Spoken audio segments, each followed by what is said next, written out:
Twelfth class, ये आपकी second book है और first chapter challenge of nation building. इसके लास्ट वीडियो में हमने पढ़ा था कि आफ्टर इंडिपेंडेंस इंडिया की जो मेन प्रॉब्लम्स थी कौन कौन सी फेस करनी पड़ी थी। जो 3 चैलेंजेस थे उसके आगे development, democracy and unity and India का पार्टीशन हुआ 1947 में when India was divided into 2 countries, India and Pakistan. तो क्या कॉन्सिक्वेंस रहे थे उस पार्टीशन के, पीपल्स को क्या, वहाँ आम लोगों को क्या प्रॉब्लम्स फेस करनी पड़ी थी। एंड जो हमारा नेक्स्ट टॉपिक है वो है integration of princely states. Because India के इंडिपेंडेंट होने से पहले जो इंडिया में बहुत सारी छोटी बड़ी, जो स्मॉल एंड बिग कह सकते हैं कि प्रिंसली स्टेट्स थी, बहुत सारे छोटी बड़ी राजाओं का जो शासन था उस समय, जो कि सभी उन प्रिंसली स्टेट्स थी, बट इन पर कंट्रोल किसका था? ब्रिटिश गवर्नमेंट का कंट्रोल था उस समय।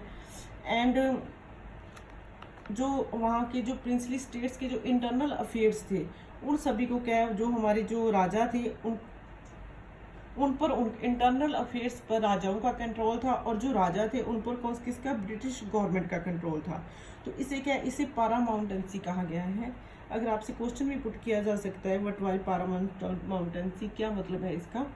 तो अगर हम इसमें बात करें तो उस समय जो लार्ज और स्मॉल स्टेट्स थी वो 565 थी। इंडिया के इंडिपेंडेंट होने से पहले 1947 में जब ब्रिटिश गवर्नमेंट ने हमारे जो रूलर्स थे उनको लीगली इंडिपेंडेंट घोषित कर दिया। देन ये एक मेन प्रॉब्लम थी कि जो राजा थे वो सभी क्या था, अपनी अपनी अलग से स्टेट्स पर अपना अपना शासन करना चाहते थे। बट जो हमारी गवर्नमेंट थी, इंडियन गवर्नमेंट थी, उसका क्या एम था, वो सभी हमारे इंडिया को क्या है, एक नेशन का रूप देना चाहते थे। एंड जो ब्रिटिश गवर्नमेंट थी उन्होंने सभी स्टेट्स को क्या था, लीगली इंडिपेंडेंट घोषित कर दिया, और उन्होंने उनको फ्री कर दिया कि आप चाहो तो इंडिया को ज्वाइन कर सकते हो या पाकिस्तान को ज्वाइन कर सकते हो। But this was a serious problem because India was to be divided into a number of new states, क्योंकि सभी जो राजा थे वो अपनी अपनी अलग अलग स्टेट्स मेंटेन कर लेते और क्या था, बहुत सारी स्टेट्स बन जाती इंडिया में। तो देन ये एक सीरियस प्रॉब्लम थी इंडिया के लिए। तो उस समय क्या था, जब इंडिया को घोषित किया गया इंडिपेंडेंट, तो जो जो त्रिवेणकेर के जो रूलर थे, वहाँ के जो शासक थे, उन्होंने अपने आप को इंडिपेंडेंट घोषित कर दिया। तो ये एक मेन प्रॉब्लम थी जो इंडिया की गवर्नमेंट के आगे खड़ी होगी कि सभी जो राजा थे वो अपने आप को इंडिपेंडेंट घोषित करने में लगे थे, क्योंकि सभी अपना अपना शासन चाहते थे। बट जो इंडियन गवर्नमेंट थी उसका मेन एम क्या था? उसका मेन एम था कि इंडिया को एक यूनिटी में लेकर आना, इंडिया को एक शेप ऑफ नेशन, इंडिया को नेशन की शेप देना। तो इंडियन गवर्नमेंट ने इन सभी प्रॉब्लम्स को सॉल्व करने के लिए स्टैंड उठाया, एंड उन्होंने इन जो राजा थे उनको अप्रोच किया और उन्हें गाइड किया, उन्हें गाइड किया कि कैसे आप इंडियन यूनियन का जो पार्ट बन सकते हो।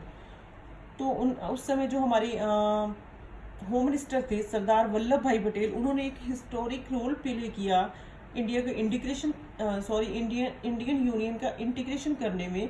उन्होंने जो रूलर्स थे उन सभी के साथ नेगोशिएशन किया, एंड जो उड़ीसा जो क्रिएट किया गया, वहाँ पर 26 स्मॉल स्टेट्स थी जिनको इंटीग्रेशन करने के बाद उड़ीसा बना।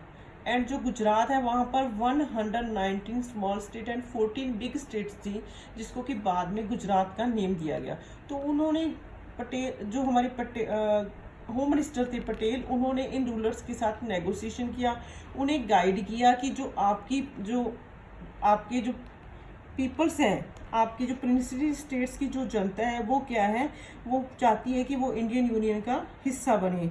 एंड जो गवर्नमेंट है वो आपको फ्लेक्सिबिलिटी देगी, आपको ऑटोनॉमी देगी, यानी कि आपको क्या है, मनी देगी, ठीक है, कि आप राजा हो, ठीक है। एंड जो मेन एम है हमारा वो क्या है, टेरिटरी हम जो उसको इंटीग्रेशन करें, एक साल तक एक कंसल्टेशन, मतलब एक तरीके से, सही तरीके से इसका इंटीग्रेशन करें, जो हमारे एरिया जहाँ उनका सही तरीके से इंटीग्रेशन करें। तो इन सभी पॉइंट्स के थ्रू जो सरदार वल्लभ भाई पटेल थे उन्होंने जो रूलर्स थे उनको गाइड किया, एंड इंडिया का इंटीग्रेशन करने में, इंडियन यूनियन बनाने में उन्होंने हेल्पफुल रोल प्ले किया।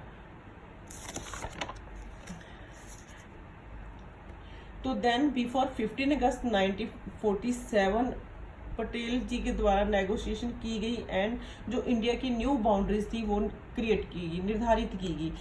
जो कि आपकी बुक में मैप भी बना हुआ है। अगर आप अपनी बुक चेक करोगे तो वहाँ पर मैप है पेज नंबर 15 पर। ठीक है। एंड इंडिया का जो इंटीग्रेशन करने उस समय जो रूलर्स थे वहाँ पर उस समय उन्होंने एक डॉक्यूमेंट साइन किया जिसे कि इंस्ट्रूमेंट ऑफ असेशन कहा गया। इट मीन्स कि वो इंडियन यूनियन का जो पार्ट बनना चाहते हैं। ठीक है। तो इंडिया का इंटीग्रेशन करने में या ये जो प्रिंसली स्टेट्स है इनका इंटीग्रेशन करने में इंडिया को एक यूनिटी में लाने के लिए जो मेन प्रॉब्लम थी उस समय कुछ इश्यूज थे जिनको कि आपकी बुक में शो किया गया है। तो इसमें फर्स्ट अगर हम प्रॉब्लम्स की बात करें तो अगर हम फर्स्ट बिल्कुल इजी प्रॉब्लम है वो है कश्मीर का प्रॉब्लम। तो कश्मीर की बात करें तो उस समय जो कश्मीर और इंडिया में तो अभी भी डिस्प्यूट चल ही रहा है। तो देन जब इंडिया और पाकिस्तान का पार्टीशन हुआ उस समय से जो कश्मीर है वो मेन इशू चल रहा है। एंड उसके बाद हम बात करें तो 1948, 65, 71 या 1999 में जो कारगिल वॉर हुई थी वो सभी इसी का रिजल्ट रही है क्योंकि इन दोनों में डिस्प्यूट है। एंड बट उस समय क्या था, जो कश्मीर के जो किंग थे वो हिंदू रूलर थे, उनका नेम था महाराजा हरी सिंह। एंड इन 1947 जब इंडिया इंडिपेंडेंट हुआ तो कश्मीर के वेस्टर्न पार्ट हिस्से में, जो कश्मीर का वेस्ट हिस्सा है वहाँ पर क्या थे, जो मुस्लिम पीपल थे वहाँ पर उनको क्या था, किल्ड मार दिया गया था। एंड इसका रिजल्ट क्या निकला कि कश्मीर के जो पीपल्स थे वो हिंदू रूलर के अगेंस्ट हो गए, उन्होंने उनके विरुद्ध प्रोटेस्ट करना स्टार्ट कर दिया। देन पाकिस्तान ने इस जो इशू था इसका सॉल्व करने के बजाय उन्होंने इस अपॉर्चुनिटी का बेनिफिट लेना बेहतर समझा। एंड उस समय उन्होंने क्या था, जो वहाँ पर आज़ाद कश्मीर जो गवर्नमेंट थी उन्होंने क्या था, जो अपनी मिलिट्री कश्मीर में जम्मू कश्मीर में भेज दी ताकि वो कश्मीर को ऑक्यूपाई कर सकें। बट उस समय जो कश्मीर के जो महाराजा थे हरी सिंह, उन्होंने जो इंडियन मिलिट्री थी उनसे बात की एंड उन्होंने इंडियन गवर्नमेंट के साथ इंस्ट्रूमेंट ऑफ असेशन साइन किया। और उस समय उनके साथ थे जो शेख अब्दुल्ला, जो बहुत बड़े लीडर थे, नेशनल कॉन्फ्रेंस ऑफ कश्मीर सेंट के बहुत बड़े लीडर थे, उन्होंने भी उनका साथ दिया और उन्हें इंडिया के साथ मर्ज होना एक्सेप्ट कर लिया। एंड इस इंस्ट्रूमेंट के थ्रू जब साइन होने के बाद जो इंडियन मिलिट्री थी, इंडियन गवर्नमेंट ने इंडियन मिलिट्री को कश्मीर को सेव करने के लिए कश्मीर भेजा। तो देन अगर आपसे इसमें शॉर्ट क्वेश्चन अगर कहें तो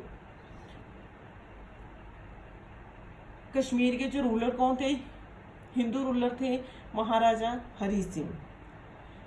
and instrument of accession sign किया गया महाराजा हरी सिंह के द्वारा एंड इंडियन गवर्नमेंट, दोनों में ये साइन हुआ था। तो इसमें ये शॉर्ट क्वेश्चंस है, आपको इसका ध्यान रखना है। और इस इंस्ट्रूमेंट ऑफ असेशन का मीनिंग क्या है? इट मीन्स कि वो इंडियन जो यूनियन है उसको एक्सेप्ट करते हैं, वो इंडिया में इंडिया की जो टेरिटरी है उसमें शामिल होना पसंद करते हैं, लाइक करते हैं। ठीक है। तो जो कश्मीर प्रॉब्लम है इतना ही था आपकी। तो नेक्स्ट अगर हम इसमें प्रॉब्लम की बात करें तो आपकी एनसीईआरटी में दे रखा है accession of Hyderabad and Junagadh.